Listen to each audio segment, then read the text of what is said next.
Everybody's disoriented because the 9 o'clock liturgy ended early.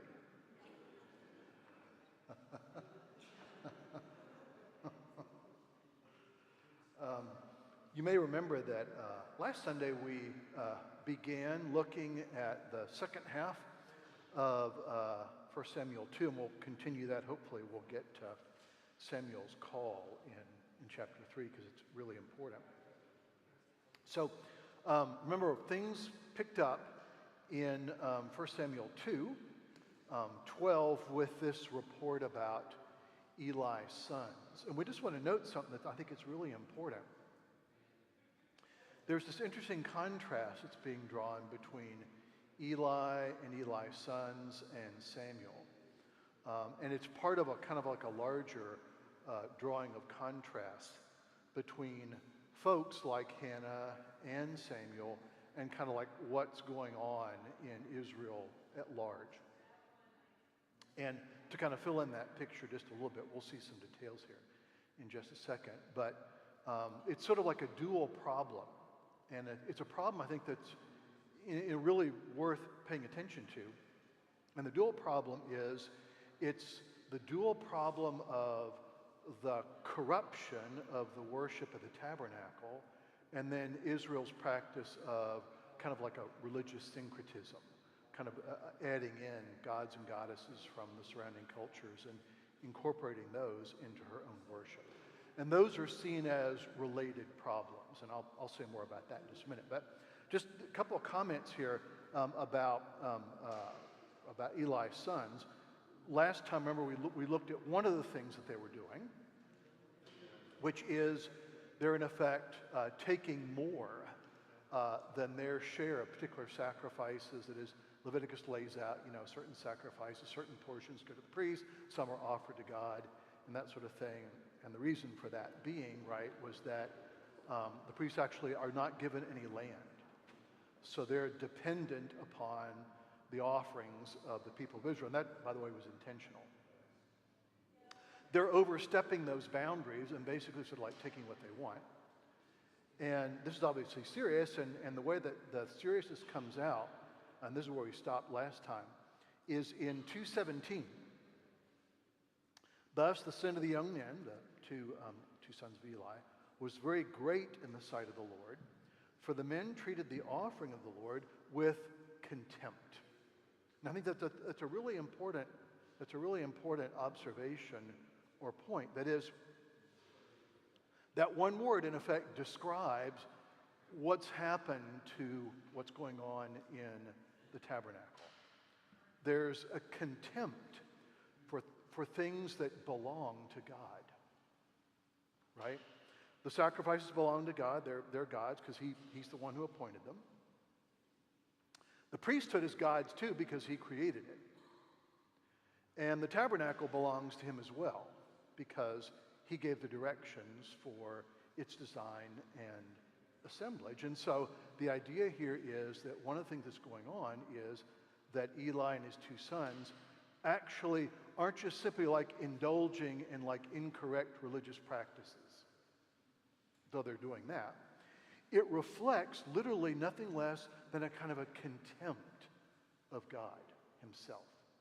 And that's serious. Later on, we'll see that in chapter 3, we'll see that the actual technically correct name is given for what they're doing, and that name is blasphemy. Right? That's what it is. So on one hand, right, part of the picture is this contempt for God being expressed in the context of worship, and then that's joined to the practice of idolatry and syncretism. So those are the two ills that are afflicting the larger context. So let's continue what happens here in 1 Samuel 2. Now we switch from that description of Eli's sons, and if this is being read aloud or thought aloud or something like that, right? You've got Eli and his sons, and the congregation is boo hiss, boo hiss, boo hiss. And now we have Samuel, who now steps in as a contrast. And listen to this. This is 2:18. Samuel was ministering before the Lord, a boy clothed in a linen ephod. And his mother used to make for him a little robe and take it to him each year when she went up with her husband to offer the yearly sacrifice. Then Eli would bless Elkanah and his wife and say, "May the Lord give you children by this woman for the petition asked of the Lord." So then they would return to their home. And indeed, the Lord visited Hannah, and she conceived and bore 3 sons and 2 daughters, and the boy Samuel grew in the presence of the Lord. So it's a brief scene, right? But it's really important. That is, we're being told here that within this larger context of all these awful things happening, we still have some faithful people that are living in it. Hannah and Samuel now kind of being held up as the shining examples. But there's one little remark here about Samuel I think is really important. We're told here that the boy Samuel grew in the presence of the Lord. And the meaning of that sentence seems to have like a double-edged meaning, right? Because he's serving in the tabernacle, he literally is in the presence of the Lord. That's not like a metaphorical statement. So it's that. But also, too, as we come to find out, right, Samuel is also growing to be accustomed to being in the presence of God. I'll say more about this in a minute, but just a really important theme here that we'll spend some time looking at, hopefully when we get to chapter 3. And that is, there's a really important component here about, in effect, what it means to be formed as a person. I call this the theology of person making, right? That is, the odd thing about human beings, right, is that there's more to us than biology. The process of making a person isn't just the process of physical maturation. There's an intellectual and spiritual formation that has to go along with it. And 1 Samuel is actually very concerned with the nature of that formation. So I'll try and point that out. Now, the camera now switches back to Eli. So if you want to think about this as a movie, right? Good people, bad people, good people, bad people, right? So camera now switches back to Eli and his sons, and here's what's happening. Now, Eli was very old, and he kept hearing all that his sons were doing to all Israel. And as you know, we've heard about their contempt for sacrifice. Now things actually, there's more to it than this now. And how they lay with the women who were serving at the entrance to the tent of meeting. So not only are they showing contempt for God by taking things that actually belong to God, they're now using their position, in effect, to coerce these women into what we would call today, in our wonderfully nice and generic way, sexual misconduct. And he said to them, "Why do you do such things? For I hear your evil dealings from all these people. No, my sons, it is not a good report that I hear from the people of the Lord spreading abroad. If someone sins against man, God will mediate for him. But if someone sins against the Lord, who can intercede for him?" But they would not listen to the voice of their father, for it was the will of the Lord to put them to death. And then camera switches again. Now the boy Samuel continued to grow both in stature and in favor with the Lord and also with man. Once again, notice the contrast. There's two little comments about that I think are worth noting, and then we're going to move on. This remark here about God, in effect, intervening in the lives of Hophni and Phinehas and kind of like keeping them on the path that they're on, right? I think a couple things are going on here. And I think the model here that we want to kind of think about this is some of the things that Paul says in the first chapter of Romans 1:24 and following. He says it actually 3 times. Remember, in the context of talking about idolatry, Paul uses this phrase 3 times, that God gave them up to their sinful passions. God gave them up to what they were doing. God gave them up to this, that, and the other. That is, I think the idea here with Hophni and Phinehas is Not that God is somehow like forcing them to do something they would like never want to do, right? It's not like, no, I would never abuse my office, and now God's like forcing me into something I don't want. That's not it at all. The idea here, right, is that God, in effect, is giving them over to a sort of like ingrained pattern of sinful actions that they've already adopted. With the idea, right, that there are going to be consequences to that ingrained pattern of action. Now, the reason why I'm saying this is because I think it's really important, and we've noted this before. One of the worst mistakes that we can make, at least one of the worst theological mistakes we can make, is to come to the point where we come to the idea that somehow like God's mercy and God's judgment are opposites. They are not. Mercy and judgment are not opposites. They both actually serve God's purposes, and therefore, it's not like mercy good, judgment bad. And we're seeing this with Hope and Phineas. Yeah, Ben?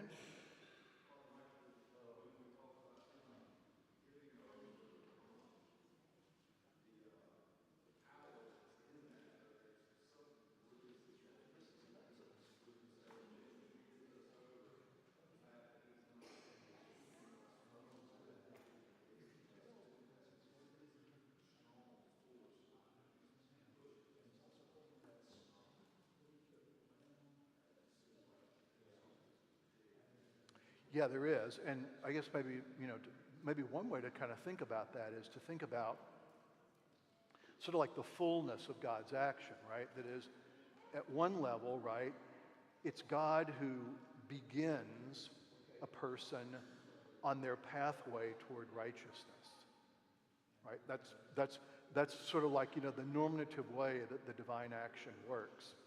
But the other part of that action, right, is to, in effect, allow people to remain confirmed in patterns that they themselves have adopted. So it's liberation, and then it's allowing someone, in effect, to become further and further confirmed in a wrong pattern. The old-fashioned and, to my mind, quite wonderful phrase for this is to be confirmed in vice. So virtue, vice, right?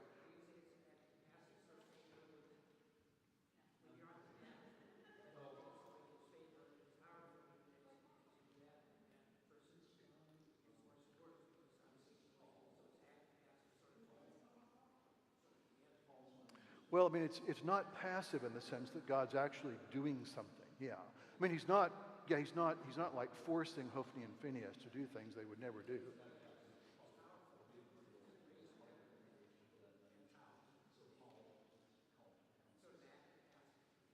Yes, I mean, it's sort of like also like a point of illustrating, right? Sort of like what grace does, right? Grace is the thing that pulls us out of like the bondage of sin. If that's not absent, then the bondage is there. And Hophni and Phinehas are sort of like stuck. Yeah, it's a withdrawal. Yeah.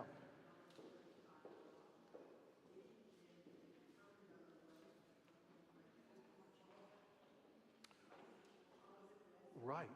Yeah. And it's once again, I think that, it's those two sides of mercy and judgment, right?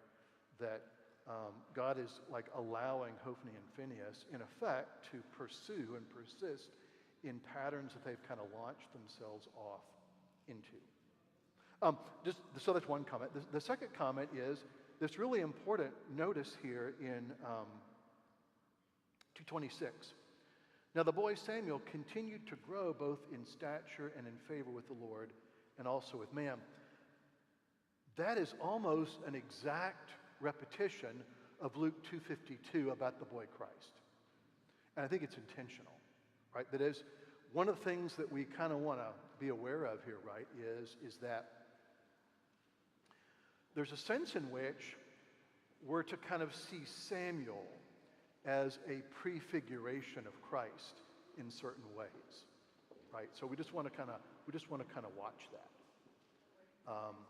But notice, right, that the growing in stature and favor is the direct product of being in the presence of God. It's not saying that Samuel was a really great guy and everybody liked him and, he had a really great Facebook account and was a TikTok influencer or something like that, right?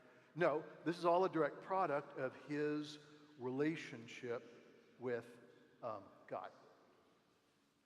Now, one other thing before we get into chapter 3, which is kind of where I'm really trying to head us, and that is what happens in the rest of chapter 2 is a judgment now is pronounced on Eli and his house. So we'll take a quick look at that, and then I want to jump into chapter 3. So 2:27, and there came a man of God, and here we just want to kind of notice here, man of God is kind of one of these interesting Old Testament phrases for prophet, P-R-O-P-H-E-T. So a prophet here has come along, and he's come to Eli, and this is the message. Thus says the Lord, and of course that's often how prophets speak, right? Thus says the Lord, the God of Israel, and then there it comes. So that's what's happening here. Thus says the Lord, did I indeed reveal myself to the house of your father when you were in Egypt, subject to the house of Pharaoh?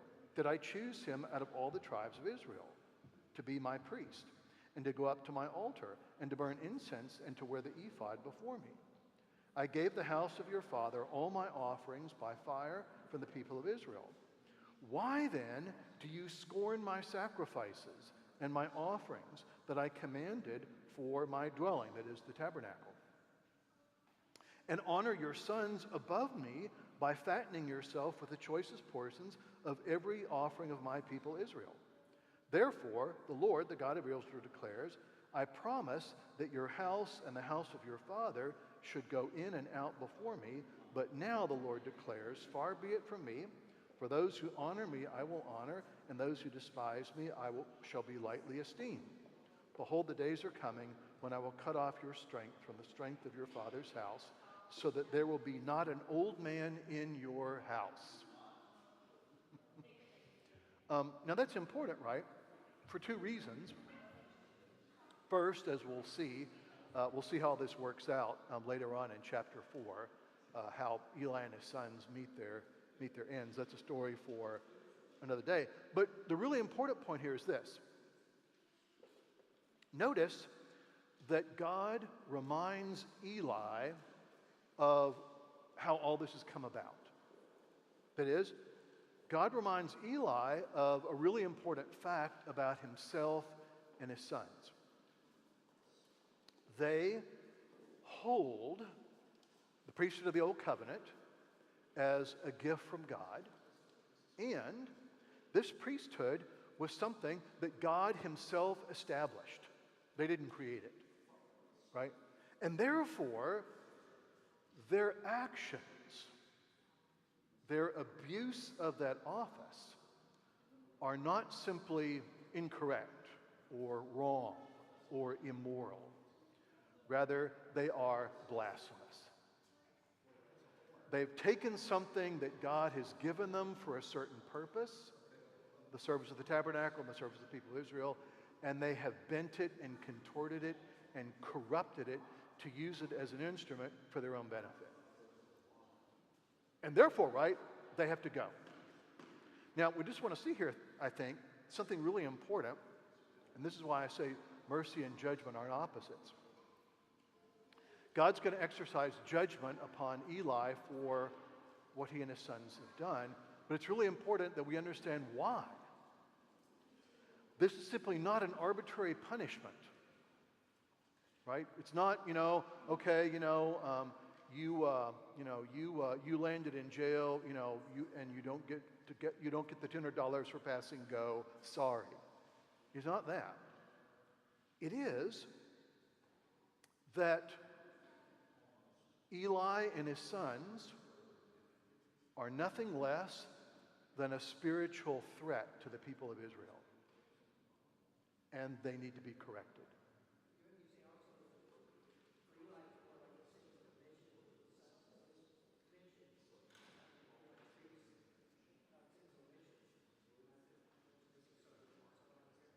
Oh, yeah. Yeah, I mean, that's why we confess our sins every Sunday by asking forgiveness for what we've done and what we've left undone. Yeah, and Eli is a great case of undone. So that's a really important thing here, right? That is, the idea here is God really merciful, quote unquote, if he doesn't zealously protect that which he himself has established to be holy? Well, the answer to that question obviously is no. Okay, so mercy and judgment aren't opposites. They're, in effect, two sides of the same thing. Okay, let's take a look at the call of Samuel in 1 Samuel 3. And in doing this, we're going to take a look at a couple of other callings as well, just to kind of help us see some important things. So, enough of Eli and his sons for now. They're kind of depressing and not very nice, but the good news is that, they're all about to be canceled, so, so we don't need to worry about them at this point. Here's what happens in chapter 3. This is the call of Samuel. We want to pay careful attention to it. Now the boy Samuel was ministering to the Lord in the presence of Eli, and the word of the Lord was rare in those days. There was no frequent vision. Sort of like a little one-sentence comment on what's going on, right? The word of the Lord was infrequent in those days because there was a lack of listening ears. That's the idea, right? And so we have this kind of spiritual desert that's being described for us. At that time, Eli, whose eyesight had begun to grow dim so that he could not see, was lying down in his own place. The lamp of God had not yet gone out, and Samuel was lying down in the temple of the Lord where the ark of God was. So Samuel seems to be like sleeping, like in close proximity to the ark of the covenant, maybe even, a couple feet away from it. Then the Lord called Samuel, and he said, "Here I am." And he ran to Eli and said, "Here I am, for you called me." But he said, "I did not call, lie down again." So he went and lay down. And the Lord called again, "Samuel." And Samuel arose and went to Eli and said, "Here I am, for you called me." But he said, "I did not call you, my son, lie down again." Now Samuel did not yet know the Lord, and the word of the Lord had not yet been revealed to him. And the Lord called Samuel again the third time. And he arose and went to Eli, "Here I am, for you called me." Then Eli perceived that the Lord was calling the boy. Therefore Eli said to Samuel, "Go lie down, and if he calls you, you shall say, 'Speak, Lord, for your servant hears.'" Your servant hears. So Samuel went and lay down in his place. And the Lord came and stood, calling as at other times, "Samuel, Samuel." And Samuel said, "Speak, for your servant hears." Then the Lord said to Samuel, "Behold, I am about to do a thing in Israel at which the two ears of everyone who hears it will tingle. On that day I will fulfill against Eli all that I have spoken concerning his house, from beginning to end. And I declare to him that I am about to punish his house forever for the iniquity that he knew, because his sons were blaspheming God." There's that word. "And he did not restrain them." There's his sin of omission, right? He didn't restrain them. "Therefore I swear the house of Eli, and that the iniquity of Eli's house shall not be atoned for by sacrifice or offering forever." Now, a really important thing is going on that we just want to begin to think about. And as I said, I'm going to bring in a couple of other call stories. We want to think about a couple of things that are going on here that are really important. One important thing here is Samuel is being called to be a prophet. Okay? He'll kind of be a combination judge, prophet, semi-priest all the way throughout the two books of Samuel, but his main job is to be a prophet. And the thing we want to notice is this: you don't make yourself into a prophet. Okay? We don't have like little boys growing up in Israel saying, when I grow up, I want to be a prophet. It's a great job. No. The idea here is that being a prophet is a vocation in the literal sense of that word. Vocation comes from the Latin word vocare, which means to call. And so here, a really important spiritual idea is being introduced, not only into the Old Testament, but an idea that will come to have immense prominence in Christianity as well, right? That is this idea of a divine calling. A calling that God places on someone's life. And that means, right, that person and calling can't be separated, right? We can use the prophets to kind of think about this, right? Think about any Old Testament prophet, Jeremiah, Isaiah, Ezekiel, whoever, right?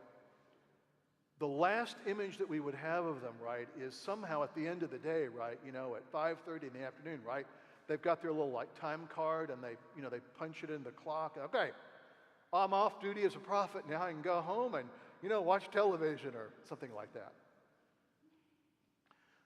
The really important idea that's being introduced here is this idea that a calling from God is something that envelops your whole life. Life and calling, in effect, come together so that they're one. And obviously this is going to have a huge influence on lots of things in the church, right? So a good example of this idea of calling is going to be, right, how Christians will come to think about marriage. And as marriage isn't a contract, it's not like a, relationship of convenience. It's not a sort of simply a socially respectable status in life. It is a calling. It is something which envelops and governs your entire life. So, as couples are going through our premarital discernment process, one of the last things that we do is we actually walk through the wedding liturgy in the Book of Common Prayer with them, just to kind of know what they're in for, right? And the thing that I always say is that, you're making some very specific promises here, right? Do you promise to love and to cherish and to honor, forsaking all others, be faithful unto so-and-so until you are parted by death? And I'm saying, actually, you know what you're doing? You are promising to allow this other person to shape your life for as long as both of you are living. And you are making that promise in a way that's unqualified. There are no ifs or ands or buts introduced into this language at all. That's a good idea of a vocation, right? It's a calling that involves your whole life and your whole being. So it's an important idea not only for the Old Testament but also for the New Covenant as well. Now I just want to take a few minutes here, since we have a few minutes, to look at another really important call story. And this is the call of another Old Testament prophet, the prophet Isaiah. So, yeah, go ahead.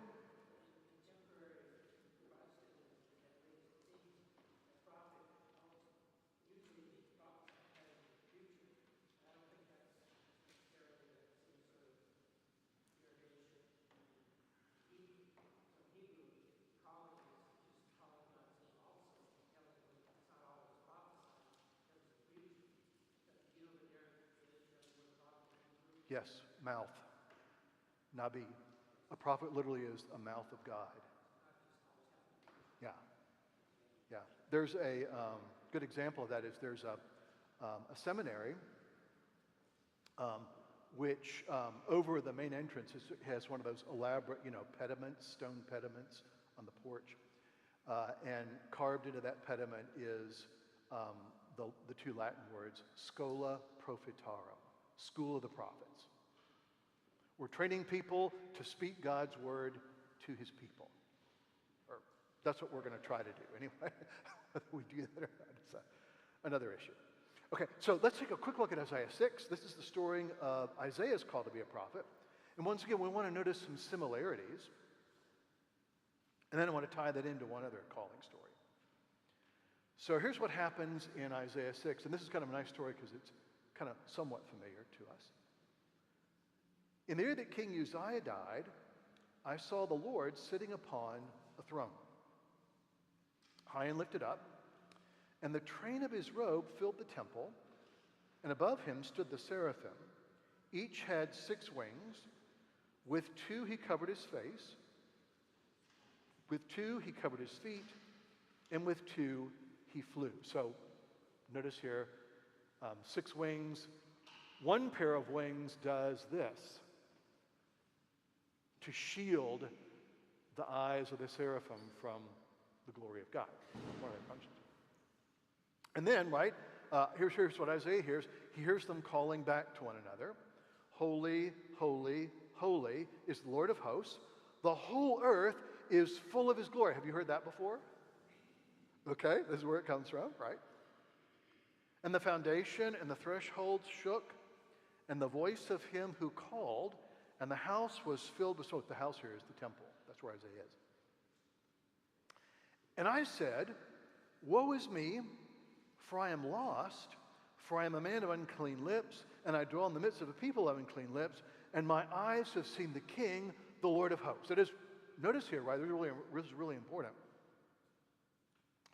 Isaiah's immediate response on having this vision of God is not, oh boy, I'm in the presence of God, and I've got some really deep questions I want to ask him, things I've been trying to figure out all my life, God, why have you allowed evil, and, all that kind of stuff. Isaiah's first reaction is, I am going to die. Because the overwhelming nature of God's glory basically is simply going to vaporize me. Zzzt. You see that little black lump of black stuff on the floor? Well, that was what Isaiah was. We'll sweep him up and put him in a nice little jar and, set it on a shelf somewhere and honor it. But it's a reaction of fear and awe, which is understood to be appropriate. That's an important point. So, I'm an unclean person. I'm a sinner. I dwell in the midst of people who are sinful. And I have just looked upon God, and I know what that means. It means I'm going to end up as a pile of ashes on the floor. Then one of the seraphim flew to me, having in his hand a burning coal that he had taken with tongs from the altar. And he touched my mouth and said, behold, this has touched your lips. Your guilt is taken away, and your sin is atoned for. And then this. And I heard the voice of the Lord saying, whom shall I send? And who will go for us? And then I said, here I am, send me. And then this is what God tells Isaiah.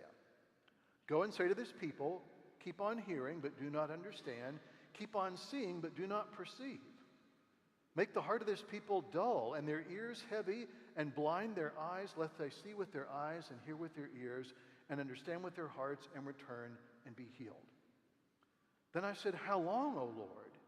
And he said, until cities lie waste without habitation, and houses without people, and the land is a desolate waste, and the Lord removes people far away, and the forsaken places are many in the midst of the Lamb.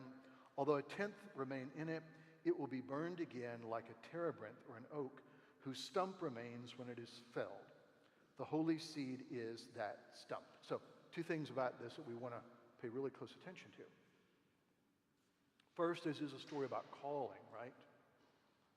And so notice God does 2 things here that are really important. First, he meets Isaiah's problem. I'm a sinner. If I'm standing here in the presence of God, that means I'm going to be vaporized. And God says, oh, no. I'm going to cleanse and purify you and fit you for the vocation that I've given you. Really important point, right? This is what I was talking about, this idea of person making, right? God does not simply call, right, those who are called into his service. He also forms and shapes so that they can respond to the call and carry it out. So that happens with Isaiah. And then this, and I think there's a little element of humor here. After this happens, God says, okay, Who's going to go for me and deliver a difficult message to the people of Israel and be a prophet on my behalf? And Isaiah, in effect, says, I guess me. And then, he's off. The other thing we want to notice here is, and we don't have time to go into it specifics, but there's a parallel here with what the difficult message that Samuel's been given. Notice, Isaiah's been given the charge, just like Samuel, of speaking a very, very difficult and unwelcome word. And that's the other thing that we want to notice here about calling, right? One of the difficulties here about calling is that you're going to be called to do something that is going to be difficult, maybe even personally distasteful to you. Maybe even something that's going to bring upon you like a great deal of suffering. We find this out, for example, with Jeremiah, right? Who ends up where? In a pit. But that's part of living into the call, right? So calling here involves a call from God, God shaping you and forming you to be able to live into that call, and then a willingness to deal with all the ramifications that come from living into that call, which means, right, one of the spiritual requirements here, right, is that you kind of recognize, right, that, okay, this is not about me. I am not like the star of this show. Right? I've been called to go on a mission. The mission may involve difficulty. The mission may involve suffering, but it's the mission I've been given, and I need to live into it. One final thing, and this will be our stopping point, and I can only say just a very brief thing, and then I'm going to have to run to the next liturgy. But in Luke 4, which we read last Sunday, we find in Luke 4:16 and following, Jesus reading from Isaiah, and then saying, "This scripture has been fulfilled in me," right? The Spirit of the Lord is upon me because he has anointed me to preach good news to the poor, to proclaim liberty to the captives, to cover his sight to the blind, and to set free those who are oppressed. That is, Luke wants us to see Jesus now within the framework of Samuel and Isaiah. Obviously, the framework's bigger, but the same things still apply, right? Here, too, we now are talking about somebody whose identity and mission completely meld together. Jesus is the Messiah. It's not a job he does, but rather it's who he is. So mission and personal identity come together. And, right, empowerment to carry it out. We saw that at baptism when the Spirit descends upon him. And, right, also a willingness to embrace everything that's going to come as a result of that calling, including rejection by your own people. That's the idea here. So one of the frameworks here that Luke is giving us, right, to think about Jesus is that framework that we kind of have from Isaiah and folks like Samuel, Jeremiah too, and others, but it's that same really important framework. And this then becomes a framework for us understanding ourselves. And I'll save that subject for next Sunday. But the key, I think one of the key verses here, right, is Galatians 2:20. This is Paul, right? Remember what he says? I have been crucified with Christ, and it is no longer I who live, but Christ who lives in me. That's vocation, right? That's what vocation looks like. So I'll say a few more things about that next Sunday, and then we'll take a look at what happens in 1 Samuel 4. It's an incident that involves the Ark of the Covenant, and then the fulfillment of the judgment that was pronounced on Eli and his family.